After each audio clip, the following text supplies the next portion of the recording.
जब एक कपल पूरी तरीके से आइसोलेटेड आइलैंड पर छुट्टियां मनाने जाता है तो इसे वहां पर एक लड़की का साया मिल जाता है जो कि इस आइलैंड पर आने वाले सभी लोगों को मार दिया करता है। तो क्या ये कपल इस साये से बच पाएगा या फिर वहीं पर मारा जाएगा, जानेंगे आज की कहानी में। कहानी की शुरुआत में हमें बैथ और हैरी नाम का एक कपल दिखाई देता है जो कि अपनी 10 दिनों की छुट्टियां मनाने के लिए एक आइसोलेटेड आइलैंड पर जाता है। अब एक आदमी इन दोनों को उस आइलैंड पर छोड़ देता है और जाते टाइम वो आदमी इन्हें एक फोन देता है और इनसे बोलता है, मैं 10 दिनों बाद तुम दोनों को लेने आऊंगा, अगर उससे पहले तुम आना चाहो तो इस फोन से मुझे कॉल करना। इतना कहने के बाद वो आदमी इन दोनों को वहां अकेला छोड़कर चला जाता है। उसके जाते ही ये दोनों यहाँ पर बहुत ज्यादा एंजॉय करने लगते हैं। अब काफी ज्यादा थके होने के कारण ये दोनों वहीं पर सो जाते हैं। हैरी जब उठता है तो वो देखता है वहाँ पर किसी के छोटे छोटे पैरों के निशान हैं, जिसके बाद वो बैथ को उठाता है। ये देखने के बाद ये दोनों हैरान थे क्योंकि इस आइलैंड पर इन दोनों के अलावा कोई भी नहीं है। इसके बाद ये दोनों उन पैरों के निशान का पीछा करने लगते हैं जो कि जंगल के अंदर जा रहे होते हैं, लेकिन जंगल के अंदर जाने के बाद वो पैरों के निशान अचानक से गायब हो गए थे।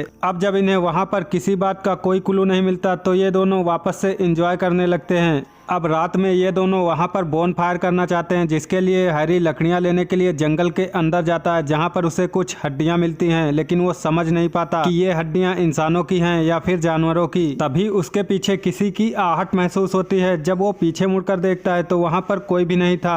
अब हैरी लकड़ियां लेकर बैथ के पास आ जाता है और वो बैथ को हड्डियां भी दिखाता है, जिसके बाद वो बैथ से बोलता है, मुझे नहीं पता ये हड्डियां इंसानों की हैं या जानवरों की। अब रात हो जाती है और ये दोनों अपने कैंप के अंदर जाते हैं, जिसके बाद इन्हें बाहर से अजीब सी आवाजें आ रही होती हैं।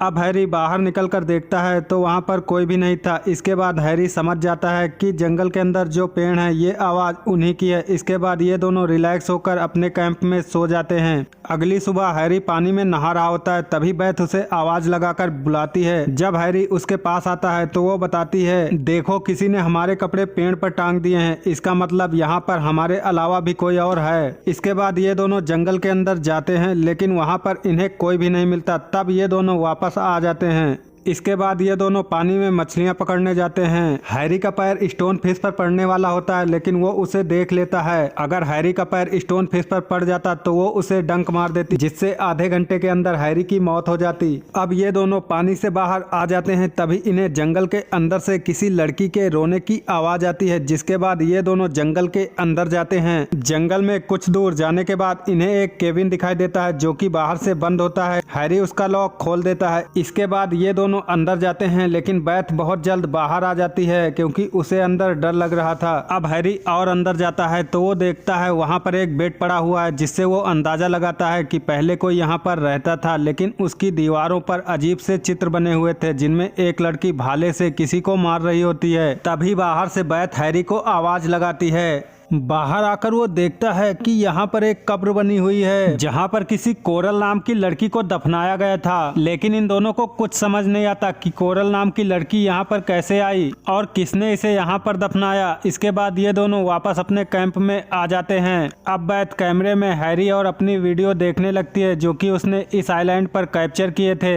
वीडियो देखते हुए वो देखती है कि जब ये दोनों एक दूसरे से प्यार कर रहे थे तब किसी ने इन्हीं के कैमरे से इनकी वीडियो निकाली थी। ये देखकर बैथ डर जाती है और हैरी से बोलती है, यहाँ पर कुछ न कुछ गड़बड़ है और हमें यहाँ से चले जाना चाहिए। लेकिन हैरी उसे समझाते हुए बोलता है, शायद यहाँ पर कोई आदमी या फिर कोई बच्चा आया होगा जो हमारे साथ प्रैंक कर रहा था। इस आइलैंड पर हम दोनों के सिवा और कोई नहीं है और तुम इन सब बातों पर बिल्कुल ध्यान मत दो, हम यहाँ पर एंजॉय करने के लिए आए हैं। इसके बाद हैरी बैथ का मूड ठीक करने के लिए उसके चेहरे पर आदिवासियों की तरह कालिख लगा देता है। अब इन दोनों का मूड ठीक हो जाता है। इसके बाद ये दोनों भागते भागते जंगल के अंदर पहुंच जाते हैं जहां पर इन्हें वही केबिन दिखाई देता है, लेकिन इस बार वो केबिन दूसरी जगह पर था। अब इसी समय इन्हें बाहर समुंदर से कोई आवाज आती है, जिसके बाद ये दोनों बाहर आ जाते हैं तो ये दोनों देखते हैं समुंदर में दो आदमी गोलियां चलाकर मछलियों को पकड़ रहे हैं। जिसके बाद हैरी और बैथ को पूरा यकीन हो जाता है कि इन दोनों के अलावा भी इस बीच पर और कोई है जो इन दोनों के साथ प्रैंक कर रहा है। अब रात में ये दोनों अपने कैंप के अंदर सो जाते हैं और एक बार फिर से जंगल के अंदर से इन्हें इन्हें किसी के रोने की आवाज सुनाई देती है। हैरी वहां पर अकेला जाना चाहता था, लेकिन बैथ को अकेले डर लग रहा था, इसीलिए हैरी के साथ बैथ भी चली जाती है।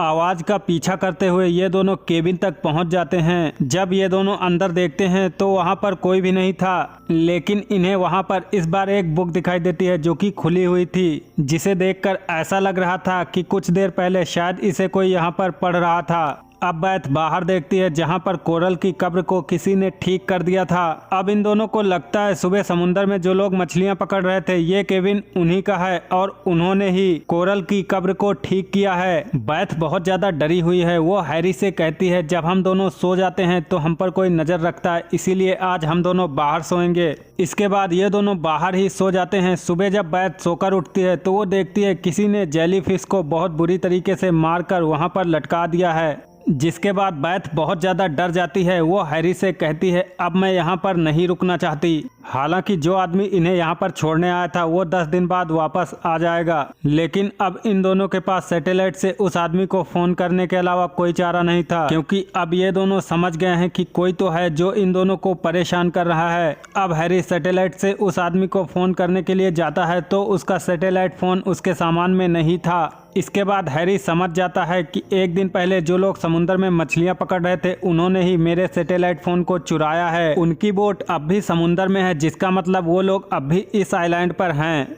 अब हैरी और बैथ कुछ दूर जाते हैं तो वो दोनों उन्हें वहां पर मिल जाते हैं। अब हैरी उन दोनों से मदद मांगता है, लेकिन उन दोनों को इंग्लिश नहीं आती थी, जिसके बाद उनमें से एक आदमी बैथ के साथ बदतमीजी करने लगता है, जिसके कारण हैरी और उस आदमी के बीच हाथापाई हो जाती है, लेकिन बैथ हैरी को समझाकर वहां से ले जाती है।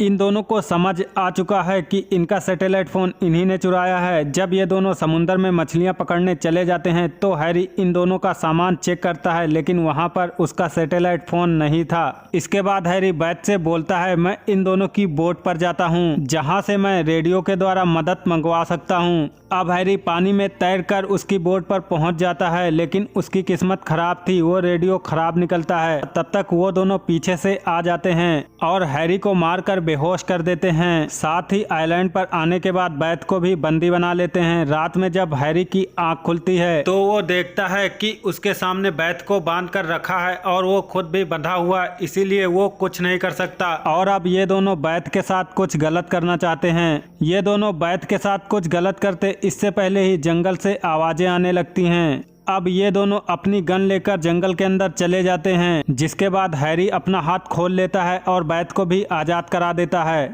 तभी इन दोनों को जंगल के अंदर से गोली चलने की आवाज आती है। कुछ देर बाद वो दोनों आदमी लौट आते हैं, उनमें से एक आदमी जख्मी था। इसके बाद वो दोनों एक बोट से इस आइलैंड से चले जाते हैं। अब इन दोनों को कुछ समझ नहीं आता आखिर इन दोनों के साथ वहाँ क्या हुआ था और किसने गोली चलाई थी। इसके बाद ये दोनों सो जाते हैं। अगली सुबह बैथ जब सोकर उठती है तो वो उन आदमियों के खून के निशान का पीछा करते हुए उसी केबिन तक पहुँच जाती है। जब वो अंदर जाती है तो उसे वहाँ पर एक बुक मिलती है जिसे वो पढ़ लेती है और अब हैरी भी वहाँ पर आ जाता है। इसके बाद बैथ हैरी को बताती है कि ये बुक जिन नाम के किसी आदमी ने लिखी है। इसमें लिखा हुआ है कि कभी कोरल नाम की एक लड़की यहाँ पर आई थी जिसे एक सांप ने काट लिया, जिससे उसकी हालत काफी ज्यादा खराब हो गई थी। वो यहीं आइलैंड पर उपस्थित कुछ लोगों के पास मदद मांगने गई, लेकिन उन लोगों ने उसकी मदद नहीं की बल्कि उसके साथ गलत किया, जिसकी वजह से उसकी मौत हो गई। और तब से उस लड़की की आत्मा इस पूरे आइलैंड पर भटकती है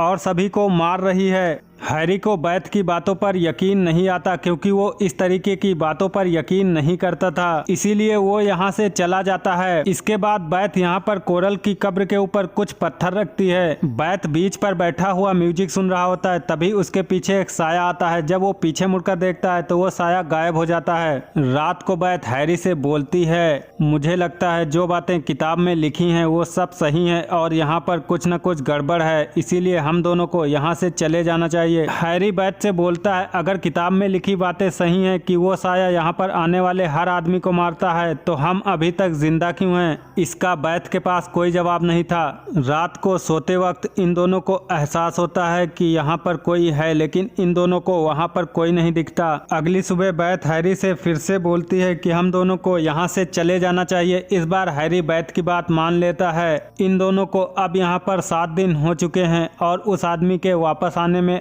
अभी 3 दिन बाकी हैं। तभी ये दोनों देखते हैं कि इनके ऊपर से एक प्लेन गुजरता है। इसके बाद ये प्लेन को सिग्नल देने के लिए लकड़ियां इकट्ठा करने लगते हैं। जब ये दोनों ऐसा कर रहे थे तभी इन्हें इनके सैटेलाइट फोन की रिंग सुनाई देती है। अब हैरी उस रिंग का पीछा करते हुए उसी केबिन तक पहुंच जाता है। जब वो सैटेलाइट फोन की कॉल रिसीव करता है तो उसे उसमें किसी के रोने चिल्लाने की आवाज आती है, जिसके बाद वो फोन को फेंक देता है। लेकिन अब वो फोन फिर से रिंग करने लगता है, जिससे हैरी बहुत ज्यादा डर जाता है। हैरी जब पीछे मुड़कर देखता है तो उसके पीछे एक लड़की खड़ी हुई थी। ये और कोई नहीं बल्कि कोरल का साया था। यानी किताब में लिखी हुई बातें पूरी तरीके से सच हैं। अब कोरल हैरी को मार देती है, लेकिन इस बारे में बैथ को कुछ नहीं पता। लेकिन जब रात हो जाने पर भी हैरी वापस नहीं आता तो वो जंगल के अंदर जाती है। जब वो कोरल की कब्र के पास पहुंचती है तो वो देखती है कोरल की कब्र पर लाल रंग का कोई लिक्विड ऊपर से टपक रहा होता है। और जब वो ऊपर देखती है तो वहाँ पर किसी ने हैरी को मारकर लटका दिया था। इस सदमे को वो बर्दाश्त नहीं कर पाती और वहीं पर गिरकर बेहोश हो जाती है। सुबह जब उसकी आँख खुलती है तो वो देखती है कोरल की कब्र पर खून की एक बूंद भी नहीं है और ना ही वहाँ पर हैरी की बॉडी है। अब वो यहाँ से निकलना चाहती है, इसीलिए वो उन लकड़ियों में आग लगाने की कोशिश करती है ताकि आग के सिग्नल से कोई उसकी मदद के लिए यहाँ आ जाए। तभी वो देखती है पास में किसी की कब्र है। वो समझ जाती है कि ये हैरी की कब्र है। उसी के बगल एक और कब्र खुदी हुई थी जो कि उसके लिए थी। अब वो दूर पानी में एक साये को देखती है जो कि पानी में खड़ा हुआ था। अब वो उस साये की तरफ भागने लगती है। तभी उसका पैर स्टोन फिश पर पड़ जाता है, जिसके बाद स्टोन फिश उसे डंक मार देती है, जिसका मतलब है कि अब आधे घंटे के अंदर वो मर जाएगी। दूर कोरल का साया उसे देख रहा होता है। अब बैथ को अपनी जिंदगी के आखिरी पलों में वो सारे पल याद आते हैं जो उसने हैरी के साथ इस आइलैंड पर बिताए थे।